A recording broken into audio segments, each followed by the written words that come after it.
passport in 3 days, student safety in RMI schools, Remengesau likes the Russian satellite station idea, and the Taiwanese president is in Palau. I'm PJ, and this is the Micronesian News Broadcast. Hello again, my name is PJ. Today is March 22, 2019, Friday, and forgot to give my voice. I'm a little bit sick.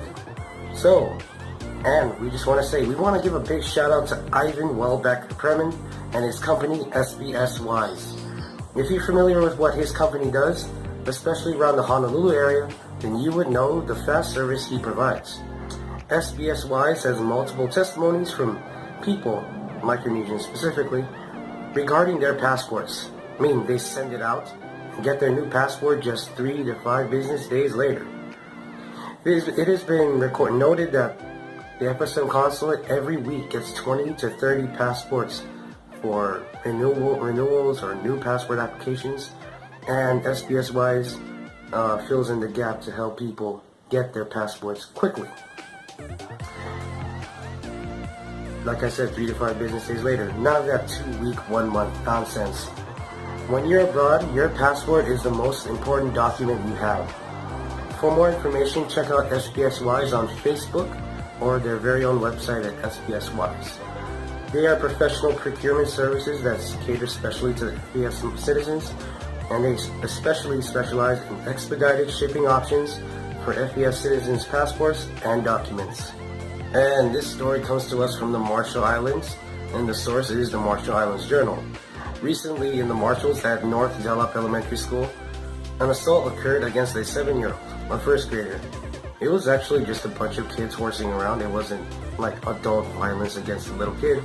However, Kenya Yen's mother of the child is angry with educators after she said the school failed to take appropriate action to help her son, who was bleeding from the head after being chased and pushed by another student. Instead of being taken to the hospital, which is next door, Principal Reuben drove the child home, where he met with relatives so they could take him to the hospital. One asked why he didn't contact the mother. You know what his excuse was? It's time consuming to go through all those files and data just to pull up the contact information of the parents. Come on. And also he said past experience has shown him that students don't trust school staff when it comes to taking them to medical facilities. Why? Kenya found this out when she was working and says her child is scared to go back to school. There are other incidents revolving around student safety in the RMI. For instance, one kid got their arm broken and they said they're also scared to go back to school, and something involved with the educators and staff at the school. You know, the children are our future, and we rely on schools to watch our children during the hours that they are there. If they don't have a safe environment, what message are we sending our children? What do you think? Let us know in the comments. And this story comes to us from Palau, the source, Island Times. You know, in I think it was last episode, we shared that Igor Kavayev, the Russian ambassador to Palau, said that Russia wanted to install a ground station for their global navigation system in Palau because it's a good geographical area. It has nothing to do with the fact that America already has radar sites there. Okay, so an update. President Remengesau of Palau has said that the proposal to have a Russian satellite ground station is a welcome one. Like I said, last episode we shared this. They want to put up a station for the GLONASS system. While Remengesau admitted he doesn't know the exact scale of the GLONASS project, the Ministry of State is involved in discussions.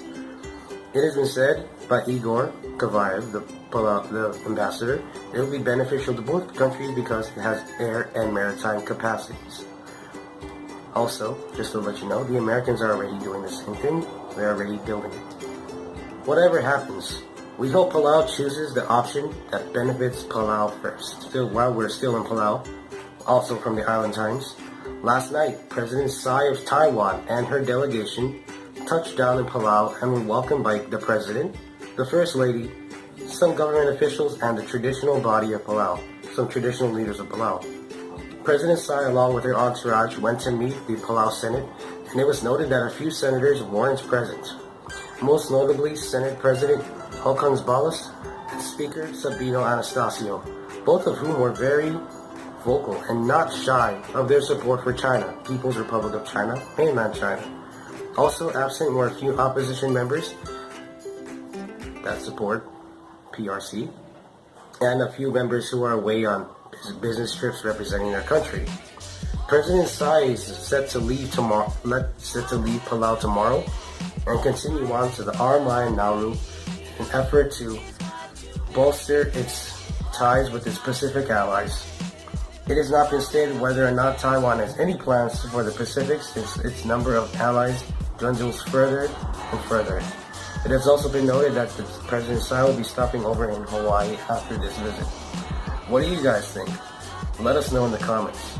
Now, here are the announcements. Here on the island of Pohnpei, there will be a free screening of the movie Muhammad, the astonishing story of the Prophet, brought to you by the Ahmadiyya Muslim community of Micronesia.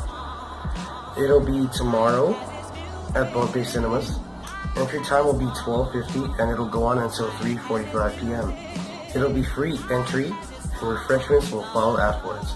So if you're interested to learn more about a different religion and ideology, come out and learn. And for all you aspiring college students, ASE is open to all FES citizens. A chance to study in places like Fiji, Vanuatu, Samoa, possibly Australia. If you're interested, go to fsm.embassy.gov.au and submit your application before April 30th. And also, for this school year 2019 to 2020, there will be 22 slots open for the China Scholarship FES citizens. If you're interested in going to school in China, there are 22 slots open. Visit the Chinese embassy in Palau. Better yet, go on Facebook or search up their website. And this is a really important announcement. For those of you in the CNMI, there will be a Typhoon Wu Tip relief drive tomorrow also from 8 to 4 p.m. at Garapan Fishing Base. And for all of you people here in Pohnpei, this is going to be a very important event. I'll be attending myself. March 29, which will be next week Friday, there will be a free training on how to write up a business plan with Denise Mendiola, Acting Network Director of Pacific Island Small Business Development Center. It'll be from 8:30 a.m. to 10 a.m. It is free and open to all people. It'll be at the Small Business Center, which is right next to Pohnpei CUM Pohnpei campus, right across from the weather station. So if you're interested in learning how to open up your own business here in Pohnpei, I highly suggest you come out. You'll see me there as well. And now here is actually my sister with the weather announcements for tomorrow. Hey guys, I'm Alana and this is the weather report for tomorrow. 28 degrees Celsius high during the day and 23 degrees Celsius low during the night, with thunderstorms and 20% chance of precipitation and 78% of humidity. Sunrise will be at 6:30 a.m. and sunset will be at 6:37 p.m. East winds 7 to 12 knots and seas will be at 4 to 5 feet high. Brought to you by the Pohnpei Weather Station. Thanks for tuning in to the Micronesia News broadcast. Tune in every Monday, Wednesday, and Friday for more updates. Don't forget to like, share, and subscribe. Until next time, see you later!